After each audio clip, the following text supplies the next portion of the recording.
Donc, C.S. Lewis et McDonald, son guide, ils rencontrent un autre individu, puis ils entendent une autre conversation. Puis C.S. Lewis décrit cette conversation comme étant probablement une des conversations les plus douloureuses qu'il a entendues. La conversation est entre Pam, une fantôme qui est une mère. Elle est venue au ciel pour rencontrer son fils, Michael, mais celui qui vient la rencontrer, ce n'est pas Michael, mais Reginald, une personne brillante qui vient à son rencontre. Immédiatement, quand Pam reconnaît Reginald, elle est dessus. Puis elle explique que son raison pour venir au ciel, c'était pour voir son fils Michael. Pourquoi est-ce que Michael n'est pas venu à mon rencontre? La réponse de Reginald est parce qu'il ne te verrait pas. On doit te rendre plus solide pour qu'il puisse te voir, mais inquiète-toi pas. Le processus de solidification, quoique un peu douloureux au départ, difficile un peu, ça va rapidement avancer, puis éventuellement, tu serais capable de voir Michael. Mais il faut que tu commences ce processus de solidification. Et le premier pas dans ce processus, c'est que tu dois apprendre à aimer quelqu'un d'autre que Michael. Tu dois apprendre à aimer quelque chose d'autre que Michael. Dieu. Bon, la réponse de Pam est, bof, la religion, je ne veux rien savoir de la religion, mais si c'est ça qu'il faut faire pour que je puisse aller voir Michael, je vais le faire.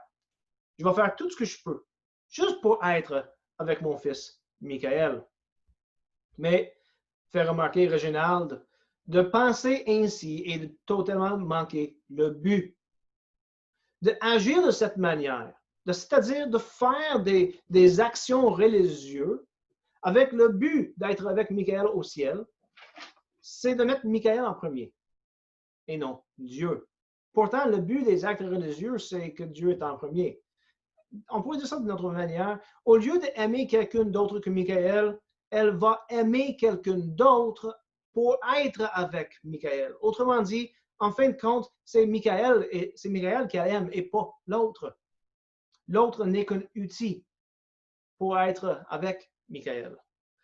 Ça fait penser d'ailleurs à des écrits de Bernard de Clairvaux. Bernard de Clairvaux, il a écrit à plusieurs reprises sur l'amour. Et quand il parle de l'amour dans son livre qui s'appelle Sur l'amour de Dieu, il décrit qu'est-ce que c'est l'amour. Et il dit que l'amour ne recherche pas son propre bénéfice. Le véritable amour est content avec ce qu'elle a. Son récompense est dans l'amour elle-même. Et une des choses qui fait ressortir, c'est que si j'aime quelque chose ou quelqu'un, pour ce que cette personne peut me donner, mettons que j'aime mon grand-père parce qu'il me donne de l'argent. J'aime mes parents parce qu'ils me donnent des bonnes choses. En fin de compte, ce n'est pas mon grand-père ou mes parents que j'aime, c'est ce qu'ils me donnent. Ce n'est pas eux autres que j'aime, c'est les choses que je reçois de eux que j'aime. Donc, quand on parle de l'amour, de dire que j'aime Dieu ou je vais faire des actions religieuses pour montrer mon, entre guillemets, amour pour Dieu, mais avec le but d'avoir des récompenses ou d'être au ciel avec une personne, en fin de compte, j'aime pas Dieu. Je ne veux que ce qu'il peut me donner. Je ne l'aime pas vraiment. Il est un outil pour moi, pour avoir quelque chose d'autre que je désire plus que lui. Et Reginald dit, tu traites Dieu comme un moyen pour être avec Michael, un outil pour être avec Michael, mais le traitement de solidification consiste en apprenant de désirer Dieu pour lui-même. Il faut aimer Dieu pour lui-même et pas pour d'autres choses. Ce qui d'ailleurs nous fait penser à une autre chose que Bernard nous dit dans son traité sur comment aimer Dieu. Dans son traité sur l'amour de Dieu, il parle de 4 degrés de l'amour. Le premier, c'est qu'est-ce qu'il appelle l'amour charnel ou corporel. Et souvent, quand on parle de charnel, on pense que c'est mauvaise, mais ici, ce n'est pas mauvaise pour Bernard. Il n'est pas en train de dire que c'est un mauvais amour. C'est un amour de soi. Et tu dois aimer toi-même. En fait, si tu penses, mettons, avec à ce que Jésus a dit dans les évangiles, Jésus dit « aime les autres comme tu aimes toi-même ». Donc, on peut voir qu'une condition pour être capable d'aimer les autres, c'est d'aimer toi-même. Si tu t'haïs, tu vas haïr les autres. Mais on doit aimer soi-même pour pouvoir aimer les autres. Et Bernard va faire ressortir que l'amour de soi n'est pas mauvais. Ça peut le devenir. Ça peut devenir l'égoïsme. Mais ça peut aussi devenir l'amour pour son voisin. Donc, c'est pas mauvais. Mais c'est seulement la première étape de l'amour. Ça commence là. Ça commence dans l'amour pour son voisin. Mais ça devrait évoluer. Et donc, la prochaine étape ou le deuxième degré de l'amour, c'est que j'aime Dieu pour mon bien. Et c'est ça qu'on voit ici, là. J'aime Dieu, mais pour qu'est-ce qu'il me donne? Encore, c'est pas nécessairement mauvais, à moins que ça arrête là. Si ça s'arrête là, alors comme fait remarquer C.S. Lewis, tu traites Dieu comme un outil. Tu l'aimes pour ce qu'il peut te donner. Et ce que ça implique, c'est que tu aimes ce qu'il peut te donner plus que lui. Mais si on le voit comme une deuxième étape dans un processus d'accroissance dans l'amour, alors on peut comprendre que c'est bien. Ça nous amène à un troisième degré d'amour. Et le troisième degré d'amour, c'est d'aimer Dieu pour son propre bien. D'aimer Dieu pour lui-même. Pas pour ce qu'il me donne, pas pour ce que je peux avoir de lui, mais pour lui. Et Bernard va parler de l'importance d'aimer réellement Dieu. Et si tu aimes réellement Dieu, alors tu aimes aussi ce qui appartient à Dieu. Le quatrième degré d'amour chez Bernard, c'est celui qui est le plus difficile. Puis il explique, il dit, honnêtement, la plupart des hommes, des personnes, ne réussissent jamais à y arriver. Et ceux qui réussissent, c'est souvent pour seulement une période de temps avant qu'ils retournent au troisième degré. Le quatrième degré, c'est que j'aime moi-même pour le bien de Dieu. C'est-à-dire, j'aime moi-même, mais pour Dieu. On pourrait dire ça d'une autre manière. J'aime moi-même seulement dans la mesure que j'appartiens à Dieu. C'est de perdre toi-même comme si tu n'existais pas, et d'avoir aucun sens de toi-même, d'être vidé de toi-même, quasiment annihilé. Ça appartient non à l'amour humain, mais à l'amour divin. Donc, cette quatrième étape, c'est un amour divin dans lequel tu es vidé de toi-même, mais pour Dieu.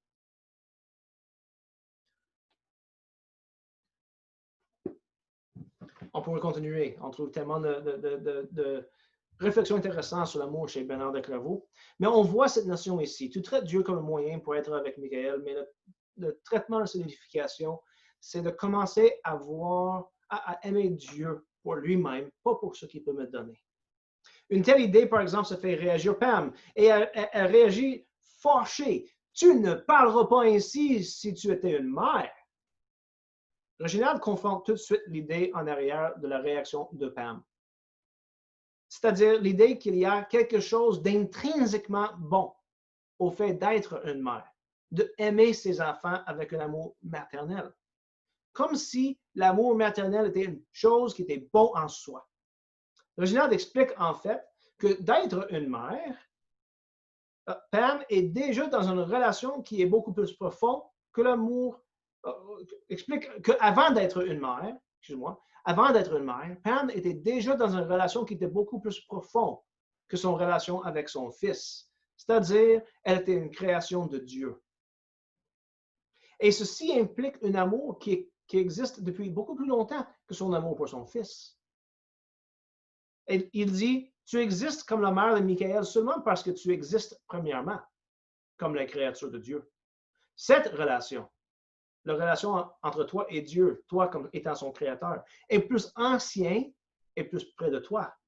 Écoute, Pam, il aime aussi. Il a aussi souffert.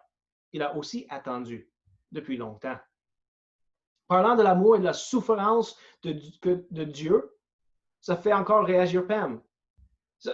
Ça lui adoucit pas son cœur, ça le rend plus dur. Si Dieu avait tellement d'amour, pourquoi est-ce qu'il m'aurait enlevé Michael? Et pourquoi est-ce qu'il m'a empêché de l'avoir? C'est carrément le problème du mal.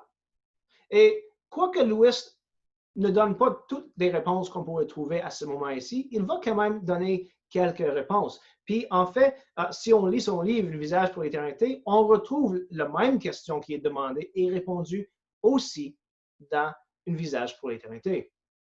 Ici, Lewis fait en sorte que Reginald et Pam poursuivent leur discussion dans une direction qui est un peu différente, mais où ce qu'on trouve une réponse au problème que ce qui est soulevé par Pam. Quand Pam lamente le fait qu'elle a sacrifié sa vie pour rendre Michael heureux, Reginald répond en expliquant ceci. Les humains ne peuvent pas vraiment se rendre les uns les autres vraiment heureux pendant longtemps. Dieu a enlevé en fait Michael aussi pour ton bien. Il voulait que ton amour simplement instinctif pour ton enfant, et il dit, les tigresses partagent cela aussi, tu sais. Il voulait que ton amour simplement instinctif devienne quelque chose de supérieur, de meilleur. Il voulait que tu aimes Michael comme il, Dieu, comprend l'amour. Tu ne peux pas aimer une autre créature vraiment jusqu'au temps que tu aimes Dieu. Et encore ici, tout ce paragraphe nous fait penser au traité de Bernard de Clairvaux sur l'amour de Dieu. Ici, notez bien, on voit comment que C.S. Lewis va faire une relation entre l'amour maternel de Pam et la manière qu'agissent les animaux. Et il dit, c'est pas si différent que ça. Les femelles sont souvent prêtes à mourir pour leurs petits. Elle les nourrit, elle les protège et même se sacrifie pour eux. Donc, à la limite, l'amour maternel n'est qu'un instinct animal. Mais notez-le bien aussi, Lewis note qu'à moins qu'on aime Dieu en premier, on peut se demander si on aime vraiment les autres. En fait, si Dieu n'est pas notre premier amour, les autres amours peuvent finir par ressembler à la haine et à l'égoïsme. Reginald continue, parfois cette conversion d'un amour instinctuel vers un amour divin peut être faite pendant que l'amour instinctuel est encore gratifié. Mais pas dans ton cas, parlant à Pam. L'instinct était incontrôlable, féroce et monomaniaque. La seule remède était d'enlever son sujet, Michael. Il a fallu une chirurgie. Et on voit dans ces paroles une partie de la réponse au problème du mal. Pourquoi est-ce que Dieu pourrait permettre le mal? Comment ça qu'il pourrait enlever une personne qu'on aime de notre vie? Bien, dans certains cas, bien entendu, pas dans tous les cas, mais dans certains cas, dit Lewis, Dieu pourrait permettre le mal pour notre bien. Comme un chirurgien divin qui enlève un cancer pour la santé de l'individu. Ça nous fait penser à certains de ses commentaires dans son petit traité qui s'appelle « Apprendre la mort ». Ça, à ma connaissance, ça vient d'être republié. « Apprendre la mort » était, pour ceux qui s'intéressent, les journaux que C.S. Lewis a écrits après la mort de sa femme, Joy. Et au départ, il les a publiés anonymes. Personne ne savait que c'était lui qui les a publiés. Et à un moment donné, une de ses amies lui a apporté ce livre, Apprendre la mort, en lui suggérant peut-être que ça lui ferait du bien de le lire. Ce que j'imagine lui a fait rire, que quelqu'un lui aurait apporté ses propres paroles pour l'encourager dans son deuil. Dans la douleur et la solitude créée par la mortalité, il y avait une chance que cet amour maternel devient un amour pour Dieu. Que l'instinctuel se transforme en quelque chose de divin. Mais juste cette suggestion, ça fait que Pam est horrifiée. Elle dit c'est la foutaise, cruelle, méchant foutaise. L'amour maternel pour elle est la plus élevée des sentiments humains. Reginald réplique par exemple, aucun sentiment naturel est soit élevé ou basse, sain ou mal, en eux-mêmes. C'est très intéressant ce commentaire. Ils sont tous saints. Ils sont tous saints si la main de Dieu les dirige, mais ils tournent tous mauvaises quand ils sont élevés pour eux-mêmes et deviennent des faux dieux. Ici, on pourrait parler des différents désirs, des émotions, des passions, etc. On peut parler de la peur, l'amour, la joie, la colère, la soif et la faim même. En soi, considérés en abstraction de leurs objets et les intensités, Il n'y a rien qui est meilleur ou pire qu'un autre. Même quand on ajoute un objet, mettons l'amour de quelque chose, l'amour pour quelque chose ou la peur de quelque chose, on découvre qu'ils ne sont pas ni bons ou mauvais en tant que tels. Là où ils deviennent bons ou mauvais, inférieurs ou supérieurs, c'est quand ils sont dirigés par Dieu ou qu'ils deviennent eux-mêmes des dieux. Même des choses qu'on voit comme les plus hautes, les plus élevées des vertus dans notre monde, on pourrait parler de la justice sociale, on pourrait parler de l'amour de son prochain, l'amour parental et l'amour entre les épouses. On pourrait continuer. Si cette chose qu'on voit comme une vertu tellement élevée est poursuivie à n'importe quel coût, quand on désire ces choses avant toute autre chose, il devient des faux dieux. En fait, c'est là que l'amour se ressemble à la haine. Les faux dieux deviennent des démons dictateurs. Et on voit ça dans la justice sociale. On voit ça dans l'amour d'une personne pour une autre. Aussitôt que cet amour est élevé au-dessus de n'importe quoi d'autre, que ça devient une vertu en soi, on peut même parler de la tolérance. Aussitôt que cette chose est élevée comme une vertu, une chose être poursuivie en soi, ça devient quasiment démoniaque. Un dictateur qui contrôle tout. Pam ne peut pas le croire. Son amour pour son fils était pur. Quand Michael était finalement mort, elle a gardé son mémoire fidèlement par amour.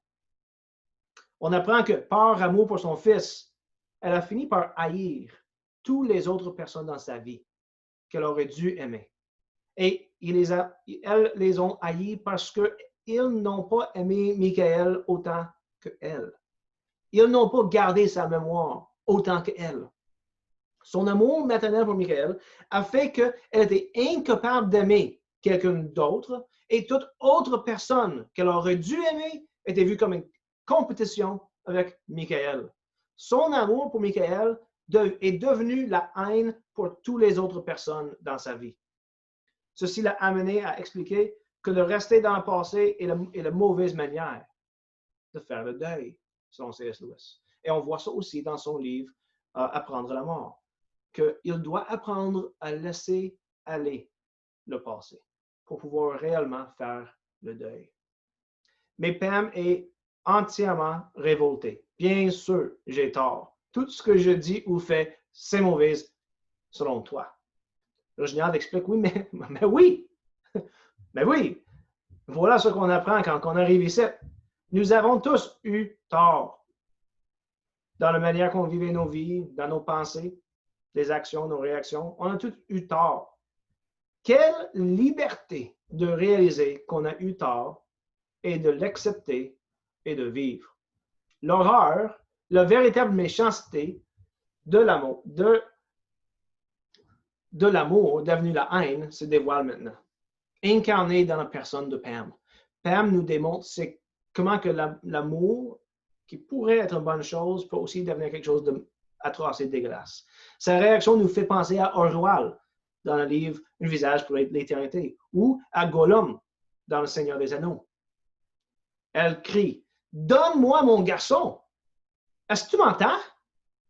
Je m'en fous de tous vos règlements et lois. Je ne crois pas dans un Dieu qui sépare mère et fils. Je crois dans un Dieu d'amour.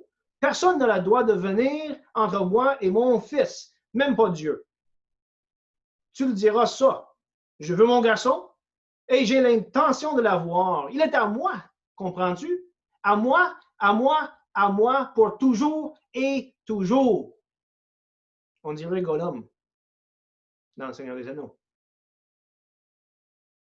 Et notez comment que ce qui pourrait ressembler bien, c'est mon fils, je devrais être avec, peut devenir quelque chose de mauvais.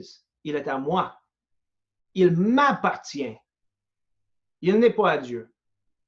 C'est le mien. L'amour maternel est transformé dans un désir de posséder. Pam ne pense plus à ce qui est bien pour Michael. Elle s'en fout de Michael. Michael est sa possession et elle haït tout ce qui pourrait venir entre elle et son fils. Mais Reginald est patient. il dit, il le serait, Pam, à toi. Tout va être à toi. Dieu lui-même va être à toi. Mais pas de cette manière. Rien ne t'appartient par nature. L'idée ici, c'est que pour avoir Michael pour toujours, Pam doit seulement aimer quelqu'un d'autre que Michael et doit aimer cet autre plus que Michael. Si elle pourrait seulement trouver une manière d'aimer Dieu, non seulement est-ce qu'elle aurait Dieu, mais elle aurait aussi Michael pour l'éternité. La conversation entre Pam et Reginald arrive vers une fin. Pam semble plus insignifiant et diminué qu'avant. Pour un fantôme, ça veut dire beaucoup. Donc, notre maître nous dirige ailleurs. On ne sait pas qu'est-ce qui s'est passé avec Pam, mais les leçons sont claires. Les sentiments, les passions, les désirs et les bonnes choses de ce vie, même des choses qui sont si élevées dans notre société présentement, comme la tolérance pour les autres, la justice sociale, etc. Toutes ces choses, même l'amour maternel, peuvent devenir des dieux et des dictateurs démoniaques qui nous éloignent du bien suprême plus que de nous approcher. Cette sagesse qu'enseigne Lewis n'est pas nouveau. On le retrouve dans les philosophes de l'Antiquité, orientale et médiévale, autant que dans la Bible.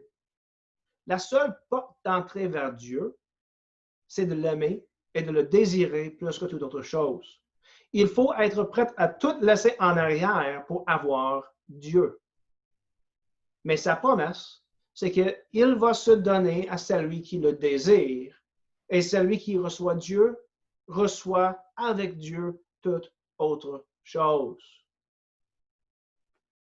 Même l'amour peut devenir la haine et un dictateur démoniaque, si ce n'est pas dirigé vers et par Dieu.